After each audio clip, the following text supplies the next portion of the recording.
Hello दोस्तों, आज का क्लास हमारा ये जो है G20 मेंबर कंट्रीज के बारे में हम लोग पढ़ेंगे। सबसे पहले हम लोग ये देखेंगे G20 क्या है।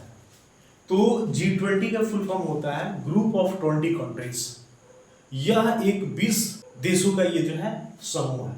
तो इसमें कौन कौन सी ये जो है कंट्रीज आते हैं एक एक करके हम लोग देखेंगे। सबसे हमारा फर्स्ट जो है आपका इंडिया आता है, सेकेंड ये जो हमारा चाइना आता है, थर्ड हमारा ये जो है रसिया आता है, फोर्थ जो हमारा ये जो है सऊदी अरेबिया है ना, फिफ्थ जो है आपका साउथ कोरिया है, सिक्स जो है जापान है, सेवेंथ जो है इंडोनेशिया है और ये एट जो है तुर्की है। 9 हम लोग देखेंगे कनाडा है, 10 देखेंगे यूएसए है, 11 जो है मैक्सिको, 12 जो है अर्जेंटीना, 13 जो है ब्राजील है, 14 जो है फ्रांस है, 15 जो है जर्मनी है, 16 जो हमारा यूनाइटेड किंगडम है, 17 जो है यूरोपियन यूनियन है और 18 इटली है और 19 जो है ऑस्ट्रेलिया, 20 जो है ये साउथ अफ्रीका है। अब देखिए एक एक करके हम लोग जो है इसके बारे में हम लोग देखेंगे। सबसे पहले ये जो है इंडिया, इंडिया को ये जो है हिंदुस्तान बोला जाता है, भारत बोलते हैं, जम्बू द्वीपे बोला जाता है, आर्यावर्ते बोला जाता है और कैपिटल ऑफ इंडिया की अगर बात करें तो ये न्यू दिल्ली होगा। और पीएम जो है भारत में ये जो है इंडिया के पीएम कौन है, तो नरेंद्र दामोदर दास ये मोदी। तो ये जो है आपका एक ये जो है ये कंट्री हो गया आपका, ये इंडिया हो गया। दूसरा हम लोग ये देखेंगे चाइना। चाइना को ये जो है एशिया का मरीज बोला जाता है और चाइना के बारे में हम बता दें कि पॉपुलेशन के हिसाब से जो है पूरे विश्व में इसका रैंकिंग जो है फर्स्ट है और एरिया के हिसाब से जो है पूरे विश्व में इसका रैंकिंग जो है थर्ड रैंक है। तीसरा हम लोग ये जो है देखेंगे ये जो है रसिया। तो रसिया में हम लोग देखेंगे रसिया जो है क्षेत्रफल की दृष्टि से पूरे विश्व का सबसे बड़ा देश जो है रसिया है। रसिया जो है इसको यूरेशियन पार्ट बोला जाता है, इधर रशिया हो गया और नीचे एक देश है बाबू तुर्की। तुर्की के बारे में हम लोग देखेंगे इस देश के बारे में कि तुर्की क्या है कि ये जो है आपका ये एशिया हो गया है ना, एशिया हो गया। ऊपर जो है आपका पड़ता है ये यूरोप पड़ता है, यूरोप कॉन्टिनेंट पड़ता है और इसके ठीक नीचे जो है आपका पड़ता है अफ्रीका, है ना, ये अफ्रीका पड़ता है। तो तीनों का ये जो है जंक्शन पॉइंट जो होता है ये क्या है, ये जो है आपका तुर्की देश है ना। तो ये तीन तीन कॉन्टिनेंट को ये जो है जोड़ने का काम करता है। कौन कौन सा, यूरोप हो गया, एशिया हो गया और अफ्रीका हो गया। ये जो है तीनों कॉन्टिनेंट का ये जो है जंक्शन पॉइंट जो है ये तुर्की है। अब देखिए दोनों ये जो देश है इसको हमने यूरेशिया के कैटेगरी में रखा गया है। ये यूरेशिया क्या है, तो यूरोप प्लस एशिया दो कंट्री को जब हम जोड़ेंगे, दो कॉन्टिनेंट को जब जोड़ा जाएगा यूरोप और एशिया को, तो बनेगा यूरेशिया। यानी इसका कुछ पार्ट जो है रसिया और तुर्की के कुछ पार्ट जो है एशिया और यूरोप दोनों कंट्री में पड़ता है। इसको हमने ये जो है यूरेशिया के कैटेगरी में रखा है। अब देखो ये रशिया हो गया। रसिया के बाद से हम लोग देखेंगे सऊदी अरेबिया। तो सऊदी अरेबिया जो है ये फेमस है मुस्लिम कम्युनिटीज के लिए।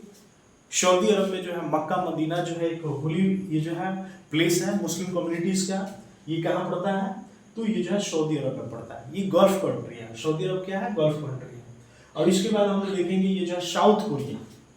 तो ये जो है कोरिया को हम जो है दो भागों में बांटेंगे। एक जो होता है नॉर्थ कोरिया होता है और दूसरा जो होता है ये साउथ कोरिया होता है।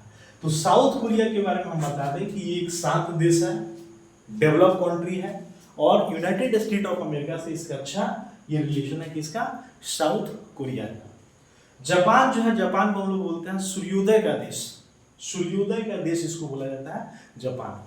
टेक्नोलॉजी के मामले में ये आगे है और ये जो है हिरोशिमा और नागासाकी जो है ये एटम बम से प्रभावित दो जगह जो है आपका ये कहाँ पड़ता है, जापान में पड़ता है। इंडोनेशिया जो देश है पूरे विश्व का ये जो है मुस्लिम बहुल ये जो है देश है इंडोनेशिया।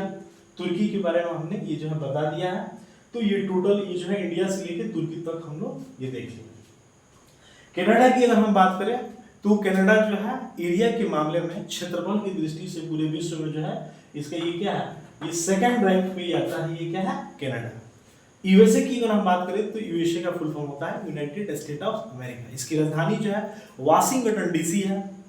डीसी का फुल फॉर्म जो होता है डिस्ट्रिक्ट ऑफ कोलंबिया होता है और व्हाइट हाउस जो है ये कहाँ पड़ता है, तो वाशिंगटन डीसी में पड़ता है। मैक्सिको की अगर हम बात करें तो 2010 में एक सम्मेलन हुआ, कानकुन सम्मेलन। और कानकुन सम्मेलन जो है किस चीज से संबंधित है, तो पर्यावरण को बचाने से ये जो है संबंधित है। कानकुन सम्मेलन 2010 में कहाँ हुआ, तो मैक्सिको में हुआ। अब देखो अर्जेंटीना की अगर हम बात करें तो अर्जेंटीना जो है पेंटागोनिया मरुस्थल जो है आपका अर्जेंटीना में पड़ता है। ब्राजील की अगर बात करें तो ये जो है G20 2024 यानी 2024 का ये जो है G20 सम्मेलन जो है यही ब्राजील की जो है री डी जेनेरियो जो है एक जगह है, वहां पे ये जो है सम्मेलन को ये जो है ये सम्मेलन होने वाला है। अब देखिए फ्रांस की अगर हम बात करें, इधर ये जो हम देखेंगे फ्रांस देखेंगे, जर्मनी देखेंगे, यूनाइटेड किंगडम देखेंगे, यूरोपियन यूनियन देखेंगे और इटली देखेंगे। फ्रांस जो है ये क्या है, फ्रांस की राजधानी जो है पेरिस है और ये कंप्लीटली जो है खदान पर ये जो है ये निर्भर ये देश है फ्रांस। जर्मनी की अगर हम बात करें तो जर्मनी का जो रूर घाटी जो है कोयला के लिए जो है फेमस माना जाता है। यूनाइटेड किंगडम्स की अगर बात करें तो यूनाइटेड किंगडम्स में जो है इंग्लैंड, वेल्स, स्कॉटलैंड और उत्तरी आयरलैंड जो है ये सब देश जो है इसमें आते हैं यूनाइटेड किंगडम्स में। ईयू की बात करें तो यूरोपियन यूनियन होता है, इसमें टोटल 29 कंट्री ये जो आता है। इटली की अगर हम बात करें तो कांग्रेस की एक लीडर है सोनिया गांधी, इसी इटली से जो है ये बिलोंग करती है। चलिए ऑस्ट्रेलिया की अगर हम बात करें तो ऑस्ट्रेलिया में जो है विश्व का सबसे बड़ा ये नेचुरल ये जो है पोर्ट है, ये कहाँ है, ऑस्ट्रेलिया में है ना। और ऑस्ट्रेलिया में ये जो है ऑस्ट्रेलिया की कहाँ है, सिडनी में है। ऑस्ट्रेलिया का एक फेमस जगह है सिडनी, वहां पे विश्व का सबसे बड़ा प्राकृतिक ये बंदरगाह है ये ऑस्ट्रेलिया में। और साउथ अफ्रीका जो है, साउथ अफ्रीका ये अफ्रीका कॉन्टिनेंट का ये जो है एक देश है साउथ अफ्रीका, और अफ्रीका को जो है ब्लैक कॉन्टिनेंट के नाम से जाना जाता है। और गोल्ड ये जो है गोल्ड के लिए जो है ये फेमस ये जो जगह है साउथ अफ्रीका है। अब देखिए G20 का इस्टेब्लिशमेंट कब हुआ था, तो 26 ये जो है 26 सितंबर 1919 को ये जो है इसकी स्थापना हुआ। किसका स्थापना हुआ, तो G20 ये जो है मेंबर्स कंट्रीज का कब हुआ, तो 26 सितंबर ये जो है 1919 को, है ना। अब इसमें देखेंगे टोटल जो है 20 ये जो है कंट्री है, इसमें हमने लिखा है कि 19 कंट्रीज प्लस ये जो है यू के बारे में हमने लिखा है कि यूरोपियन कंट्री, दोनों को जब हम जोड़ेंगे तो ये जो है टोटल कितना हो जाएगा, 20 कंट्री जो है इसमें पार्टिसिपेट होता है ना।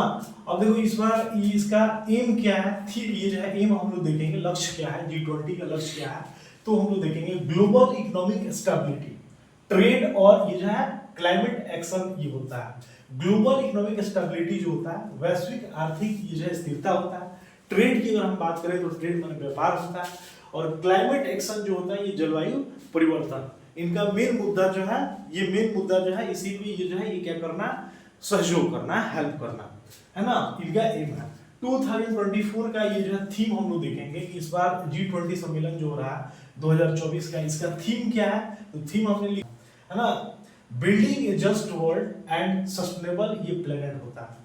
इसका ये जो है हिंदी में हमने लिख दिया है कि एक न्यायपूर्ण विश्व और एक सतत ग्रह का ये जो है निर्माण कैसे करेंगे, ये जो है इसका 2024 G20 का मेन थीम है। अब देखो इसका ये हम लोग देखेंगे कि मेजबानी देश कौन है, तो G20 2024 का मेजबानी देश जो है आपका ब्राजील है। और ब्राजील की किस जगह पे, तो रियो डी जेनेरियो जो जगह है ब्राजील का एक इंपोर्टेंट जगह है, जहां पे 2024 G20 सम्मेलन का ये जो है मेजबानी होने वाला है। अब देखो इसमें हम लोग देखेंगे कि ये जो है इसके वर्तमान अध्यक्ष कौन है, G20 2014 के वर्तमान अध्यक्ष कौन है, तो ये जो है लुला डी सिल्वा, ये प्रेसिडेंट ऑफ ब्राजील, यही जो है ये जो है वर्तमान अध्यक्ष है G20 के। और इस तरह आज का क्लास हमारा ये क्या है समाप्त होता है।